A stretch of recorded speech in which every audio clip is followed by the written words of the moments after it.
Hi guys, so this is a little tip I actually picked up last night. I thought it was awesome. I'm forever wanting to draw circles, okay, and you can draw it with a compass, and we made a big compass, remember, to draw large circles. And I've also shown a method where you drill a hole in a bit of wood to make your circle. This one is unbelievably simple and really cool. Take a nail and pop it into the bit you want to draw a circle. Equally, a screw will do it, obviously.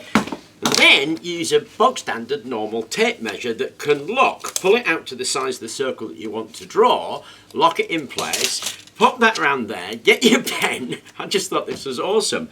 Pop your pen in and give it a little bit of tension, and then just run it round.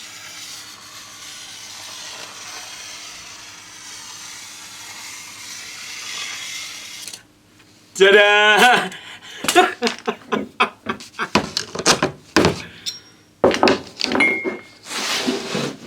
Awesome!